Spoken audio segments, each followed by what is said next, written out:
नमस्कार दोस्तों, उषा की आवाज चैनल में आप सभी का स्वागत है। हमारी आज की कहानी है सास का अपमान। जमुना देवी जी उत्साहित होकर अपने बेटे के घर के सामने पहुंची। उन्होंने दरवाजे की घंटी बजाई तो उनकी बहू काव्या ने दरवाजा खोला। उन्हें दरवाजे पर देखते ही वह मुंह बनाते हुए कहने लगी, आप यहाँ क्या करने आई हैं? जमुना देवी जी बहू के इस प्रश्न से सकपका गईं।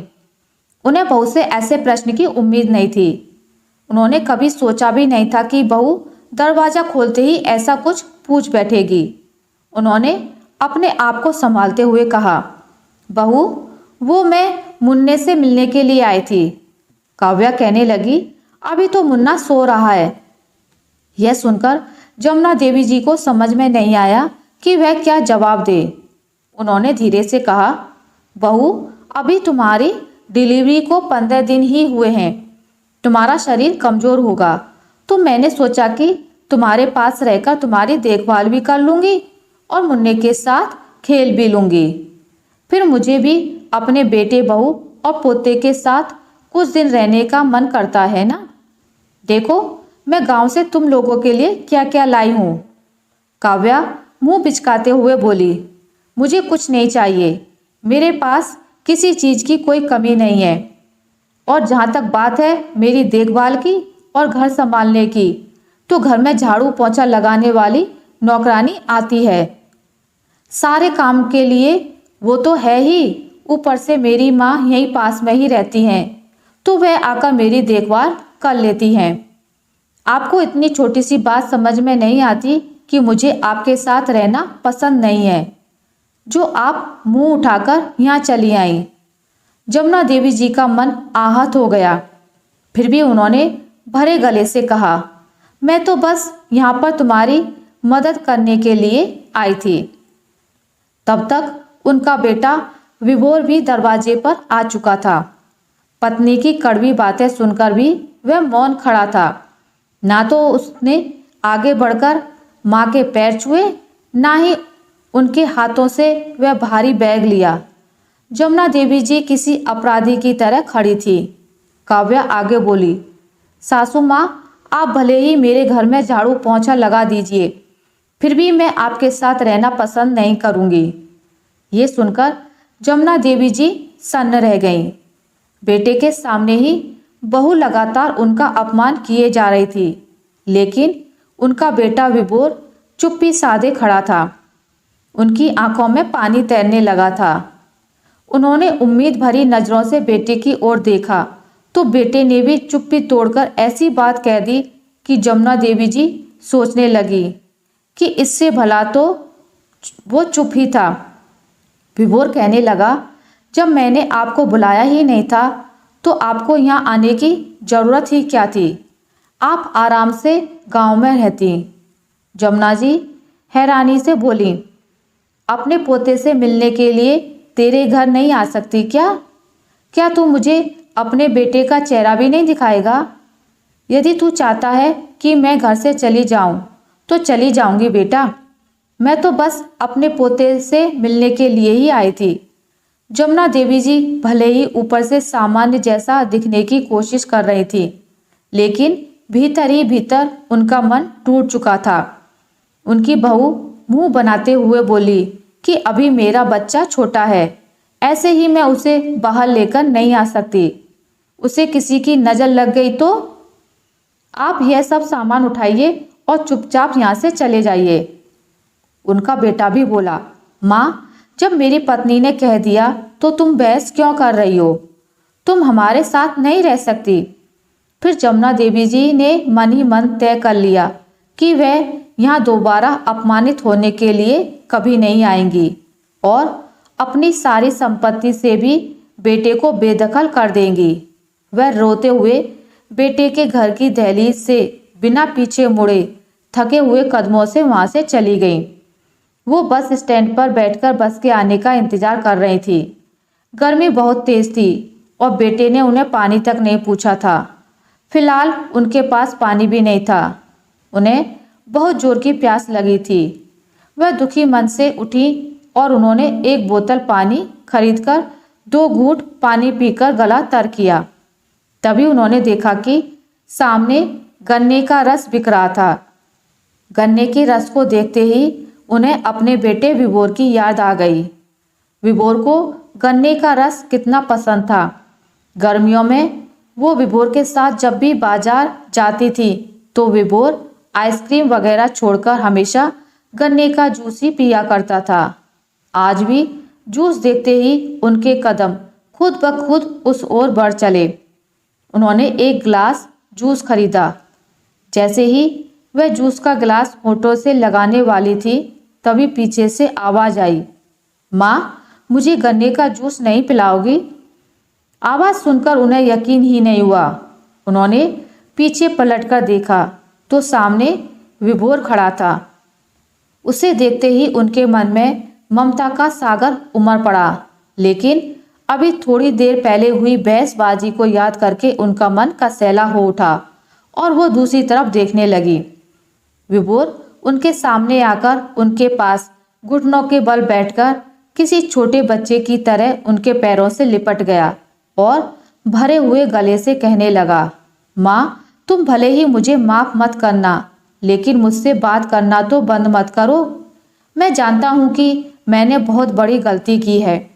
मेरी पत्नी तुम्हारा इतना अपमान कर रही थी और मैं कुछ नहीं बोला। उस समय अगर मैं तुम्हारा पक्ष ले लेता तो तुम्हें तो पता ही है कि उसकी हालत कैसी है। उसकी तबीयत बिगड़ जाती तो और भी मुसीबत हो जाती। मैं अजीब सी कश्मकश में फंस गया हूँ माँ। एक तरफ मेरी पत्नी और बच्चा है तो दूसरी तरफ मुझे जन्म देने वाली मेरी माँ है। जिंदगी में जब भी कोई मुसीबत आई है तो तुमने मुझे उस मुसीबत से निकाला है, तो फिर आज इतनी बड़ी समस्या के बीच तुम मुझे अकेला छोड़कर क्यों जा रही हो माँ? इस वक्त मुझे भावनात्मक रूप से तुम्हारा साथ चाहिए। मैं तुम्हारा अपमान होते हुए नहीं देख सकता। मैं जिद करके तुम्हें उस घर में रहने के लिए कह देता, मगर फिर क्या होता? मेरे सामने या पीछे तुम्हारा अपमान होता रहता। मैं तुम्हें ऐसे कड़वाहट भरे माहौल में नहीं रख सकता माँ। बेटे की बातें सुनकर जमुना देवी जी के तपते मन को थोड़ी शीतलता मिली कि कम से कम बेटे को उनकी परवाह है। उन्होंने भरे गले से कहा, बेटा, मैं समझ गई हूँ कि तू अभी भी मुझसे प्यार करता है।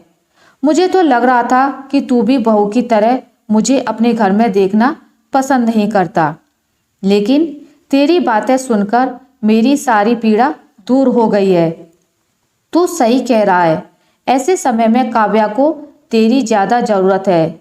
अगर तुम्हारे मन में ऐसी कोई भावना नहीं आई तो मुझे पूरा यकीन है कि एक ना एक दिन काव्या को भी परिवार की अहमियत समझ में आ जाएगी और वह मेरे साथ रहने के लिए भी तैयार हो जाएगी। लेकिन आखिर उसके मन में ये सब बातें आई कहाँ से और वह मुझे इतना नापसंद क्यों करती है? इन सब का पता तुझे लगाना होगा, तभी इस समस्या का कोई हल हो पाएगा। विभोर कहने लगा, माँ, आपकी दी हुई सीख हमेशा मेरे साथ रहेगी। आप कदम कदम पर मेरा साथ दोगे तो सब ठीक हो जाएगा। इसलिए आप गांव नहीं जाओगी, बल्कि मेरे पास शहर में ही रहोगी। जमुना देवी जी ने हैरानी से कहा, लेकिन बेटा, बहू तो मेरे साथ रहना ही नहीं चाहती, फिर मैं यहाँ कैसे? विभोर उनकी बात काटते हुए बोला, माँ, आपको उस घर में नहीं रहना है, बल्कि मेरे घर के सामने ही जो बिल्डिंग है ना, उसमें मैं पता करता हूँ। अगर कोई फ्लैट खाली हुआ तो आप वहाँ रह लेना, नहीं तो आसपास ही कोई जगह देख लेंगे। फिलहाल आप मेरे दोस्त के घर चलिए, उसके बाद देखते हैं कि आगे क्या करना है। बेटे की बातें सुनकर जमुना देवी जी का मन हल्का हो चुका था। उन्होंने कहा, चल, फिर इसी बात पर गन्ने का रस नहीं पिएगा तू? विभोर मुस्कुरा उठा। दोनों माँ बेटे ने मिलकर एक साथ जूस पिया और आगे की जिंदगी के बारे में सोचने लगे। सप्ताह भर के अंदर ही विभोर ने अपने घर के सामने वाली बिल्डिंग में माँ के लिए किराए पर एक फ्लैट ले लिया था और जमुना देवी जी वहाँ रहने लगी थी। जब काव्या को पता चला कि जमुना देवी जी सामने वाली बिल्डिंग में ही रह रही हैं तो उसे बहुत तेज गुस्सा आया कि कहीं यह सब विभोर ने तो नहीं किया है। वह गुस्से में भरी हुई शाम को उसके ऑफिस से आने का इंतजार करने लगी ताकि वह पूछ सके कि आखिर जमुना देवी जी अभी तक इस शहर में क्या कर रही हैं। काव्या गुस्से में भरी हुई विभोर के ऑफिस से आने का इंतजार कर रही थी। जब विभोर घर आया तो उसने गुस्से से कहा, विभोर, ये मम्मी जी सामने वाली बिल्डिंग में क्यों रह रही हैं? विभोर कहने लगा, मुझे क्या पता, शायद उन्हें गांव में रहने की इच्छा नहीं होगी।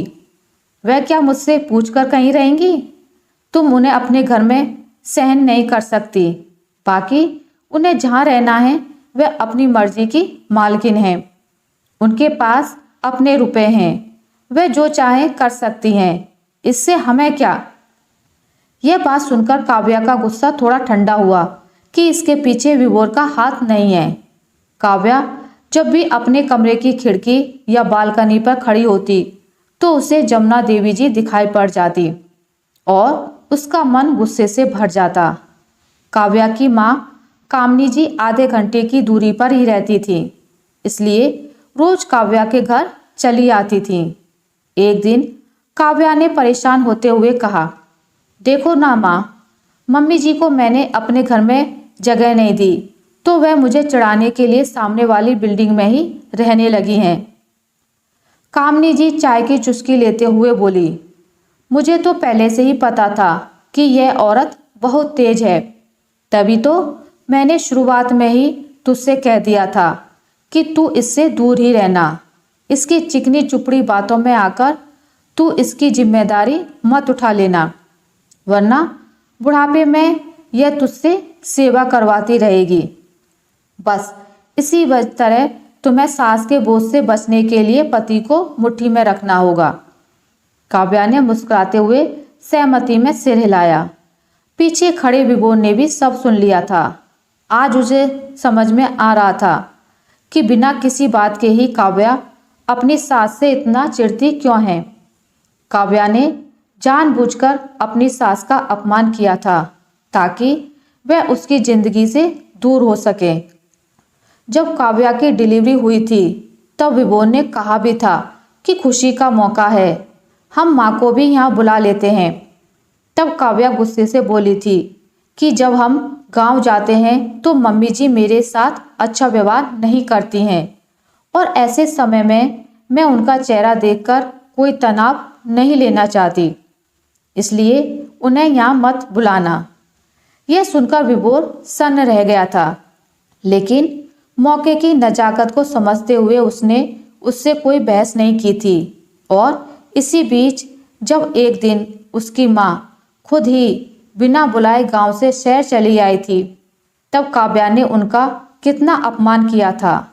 आज जब विभोर को यह सब पता चला कि पत्नी के इस व्यवहार के पीछे उसकी माँ की पढ़ाई हुई पट्टी है तो वह चुपके से अपनी माँ से मिलने के लिए पहुंचा और उसने सारी बातें बताईं। यह सब जानकर जमुना देवी जी हैरान रह गईं और कहने लगी कि अच्छा, तो बहू की माँ ने ही उसके कान भरे हैं, तभी बहू ऐसी हरकतें कर रही है। वह मुझे अपनी गृहस्थी से दूर रखने के लिए किसी भी हद तक जा सकती है। फिलहाल तुम उसे कुछ मत कहना, नहीं तो वह और भी भड़क जाएगी। तुम मौका देखकर उसे प्यार से समझाने की कोशिश करना। तुम्हें हमारे बीच एक पुल का काम करना है, यह नहीं कि तुम मेरा पक्ष लेकर उसे खुद से दूर कर दो। माँ की समझदारी भरी बातें सुनकर विभोर को अपनी माँ की सोच पर बहुत गर्व महसूस हो रहा था, जो कम पढ़ी लिखी होने के बावजूद रिश्तों को सहेजना बखूबी जानती थी। उसने धीरे से कहा, माँ, क्या आपको काव्या से कोई शिकायत नहीं है? तो जमुना देवी जी कहने लगी, नहीं बेटा, काव्या की क्या गलती है? उसे सीख ही गलत मिल रही है तो उसके विचार भी गलत होते जा रहे हैं। बस उचित मौका देखकर तुम बहू को थोड़ा थोड़ा समझाते रहो। विभोर ने सहमति में सिर हिला दिया। उसके बाद विभोर को जब भी मौका मिलता तो वह काव्या से पूछने की कोशिश करता कि काव्या, आखिर माँ ने तुम्हारे साथ कौन सा गलत व्यवहार किया था। उस समय काव्या उसकी बात को टाल जाती। जब कभी काव्या अपने बेटे को प्यार करती तो विभोर कहने लगता कि इतना प्यार क्यों कर रही हो, कहीं आगे चलकर इसकी पत्नी ने अलग गृहस्थी बसाने की इच्छा जताई तो हम क्या करेंगे। यह सुनकर काव्या झुंझला उठती और उठकर वहां से चली जाती। विभोर धीरे धीरे कोशिश तो कर रहा था, लेकिन उसे उम्मीद नहीं थी कि इतनी जल्दी वह काव्या के विचार बदल पाएगा। विभोर जब भी अपनी माँ के बारे में अच्छी बातें करने की कोशिश करता तो काव्या भड़क जाती और उसे उल्टा सीधा सुनाने लगती। बाहर निकलते समय भी कभी वे अपनी सास से टकरा जाती तो उन्हें भी दो चार ताने मार ही देती। इस तरह माँ की सीख को मानते हुए उसने अपनी सास और पति का जीना हराम कर दिया था। फिर एक दिन माँ बेटी को ऐसा झटका लगा कि उनकी सारी प्लानिंग उन्हें ही मुंह चढ़ाने लगी। एक दिन कामनी जी बहुत उदास मन से बेटी के घर आई। उन्हें उदास देखकर काव्या हैरानी से बोली, क्या हुआ माँ, आज आपका चेहरा इतना उतरा हुआ क्यों लग रहा है। कामनी जी भरे गले से बोली, बेटा अब तो खुद ही अपना ध्यान रखना, मैं तुझसे मिलने के लिए रोज नहीं आ पाऊंगी। यह सुनकर काव्या दंग रह गई और कहने लगी, क्या हुआ माँ, तुम ऐसी बातें क्यों कर रही हो। कामनी जी ने नजरें चुराते हुए कहा, काव्या वह छोटी बहू अब मेरे साथ रहना नहीं चाहती है, घर में रोज झगड़ा होता है। आज तो बेटे ने भी कह दिया कि माँ तुम बड़े भैया के पास रहने के लिए चली जाओ। वैसे तो तेरे बड़े भैया भाभी बहुत अच्छे हैं, मैं पिछले कई सालों से उन लोगों के पास दिल्ली में ही तो रहती थी। बहू का स्वभाव भी बहुत अच्छा है, लेकिन तू यहाँ रहती है ना, इसलिए मैं यहीं रहने के लिए आ गई थी। मगर अब छोटे बेटे ने जवाब दे दिया है कि वह मुझे अपने साथ नहीं रखना चाहता, तो मैं भी अपमानित होकर यहाँ कैसे रह सकती हूँ। इसलिए अब मैं तेरे बड़े भैया के पास जा रही हूँ, अब हम फोन पर ही बातें कर पाएंगे। इतना कहकर वह सिसक सिसक कर रोने लगी। यह सुनकर काव्या को बहुत तेज गुस्सा आ गया और वह कहने लगी, माँ छोटे भैया भाभी तुम्हारे साथ ऐसा कैसे कर सकते हैं, आखिर तुम माँ हो उनकी, क्या बुढ़ापे में तुम्हारा ध्यान रखना उनकी जिम्मेदारी नहीं बनती है। तुम रुको, मैं भाभी से बात करती हूँ। जैसे ही उसने फोन उठाया तो कामनी जी ने उसका हाथ पकड़कर उससे रोक लिया और कहने लगी, जिसके मन में यह बात आ गई हो कि उसे मेरे साथ रहना ही नहीं है, उसे मैं मजबूर नहीं कर सकती ना। मैं तो बस तुमसे मिलने के लिए आई थी, आज शाम की ट्रेन है मेरी, थोड़ी देर में मुझे निकलना है। काव्या ये खबर सुनते ही एकदम सन्नसी रह गई थी। उसके भैया भाभी का स्वभाव तो बहुत अच्छा था। उसने कभी नहीं सोचा था कि भाभी कभी ऐसे भी रंग बदल सकती है। कामनी जी ने धीरे से कहा, और सुन बेटी, हो सके तो मेरी एक बात मान ले, तू अपनी सास को अपने घर लेकर आ। हमने मिलकर उन्हें तेरी गृहस्थी से दूर कर दिया और हमें इसमें मजा भी बहुत आ रहा था, लेकिन आज जब मुझ पर खुद पर बीत रही है तब मैं तेरी सास का दर्द अच्छे से महसूस कर पा रही हूँ। बिना वजह अगर बेटे बहू अपमान करने लगे तो कितनी तकलीफ होती है, ये आज मैं समझ पा रही हूँ। मैं हमेशा सोचती थी कि तेरी गृहस्थी में सास का झंझट नहीं रहेगा तो तू ज़्यादा सुखी रहेगी, लेकिन मैं उस माँ के बारे में भूल गई जिसके जीवन का आधार उसके बेटे बहू ही होते हैं। आज जब मुझे झटका लगा तो मुझे समझ में आया कि तेरी सास को कितना बुरा लगा होगा। इतना कहकर वह अपने आंसू पोंछते हुए वहां से चली गई। काव्या अभी भी शून्य में ताक रही थी। तभी विभोर ऑफिस से घर आया और कहने लगा कि काव्या, यह सब क्या हो गया, मैंने सुना कि मम्मी जी दिल्ली जा रही हैं। काव्या दर्द में डूबी हुई आवाज में बोली। हाँ, भैया भाभी ने उन्हें अपने साथ रखने से इनकार कर दिया है। विभोर गहरी सांस छोड़ते हुए बोला, चलो, मम्मी जी तो किस्मत वाली हैं कि उनका एक बेटा और है, लेकिन जिस माँ का एक ही बेटा होता है वह बेचारी कहाँ जाएगी। ये शब्द काव्या के दिल पर तीर की तरह चुभ गए। फिर अगले ही पल विभोर ने सही मौका देखकर एक और चोट करते हुए कहा, वैसे हमारा भी तो फिलहाल एक ही बेटा है। अगर उसने भी बड़े होकर हमारे साथ ऐसा ही किया तो हम भी क्या कर सकते हैं। काव्या भरे गले से बोली, नहीं नहीं, मेरे बेटे को मैं बहुत प्यार दूंगी, वह मेरे साथ ऐसा कभी नहीं करेगा, और बहू को तो मैं और भी प्यार से रखूंगी। यह सुनकर विभोर व्यंग से हंसते हुए बोला, अरे नहीं नहीं, बहू को प्यार से रखने से कुछ नहीं होता है। मेरी माँ ने भी तो शुरुआत में तुम्हारे साथ कितना प्यार भरा व्यवहार किया था, लेकिन देखो क्या हुआ। मुझे तुम्हारी खुशी के लिए तुम्हारी बात ही माननी पड़ी। अब काव्या से और सहन नहीं हुआ। वह फूट फूट कर रो पड़ी और कहने लगी कि आज माँ की हालत देखकर मुझे मेरी गलती का एहसास हो चुका है। मैंने भी एक माँ का दिल दुखाया है। मुझे अभी मम्मी जी के पास ले चलो। मैं उनसे माफ़ी मांगकर उन्हें घर वापस लेकर आऊँगी। विभोर को तो अपने कानों पर यकीन ही नहीं हुआ। उसने कहा, क्या तुम सच कह रही हो? तुम माँ के पास चलोगी? काव्या ने अश्रुपूरित नेत्रों से देखते हुए सहमति में सिर हिला दिया। उसी समय विभोर अपनी पत्नी और बेटे के साथ अपनी माँ के रूम पर पहुंच गया। जमुना देवी जी ने जब एक साथ उन तीनों को देखा तो खुशी से उनकी पलकें भीग गईं। उन्होंने प्यार से बच्चों को अंदर बुलाया और अपने पोते को गोद में लेकर प्यार करने लगी। उन्होंने बड़े ही सहज स्वर में पूछा, कैसी हो बहू? काव्या का गला भर आया और वह उनके पैर छूते हुए बोली, मम्मी जी, मुझे माफ़ कर दीजिए। मैंने आपके साथ अच्छा व्यवहार नहीं किया। जो मैंने आपके साथ किया आज वही मेरी माँ के साथ भी हो गया। अब वह बड़े भैया भाभी के पास दिल्ली जा रही हैं।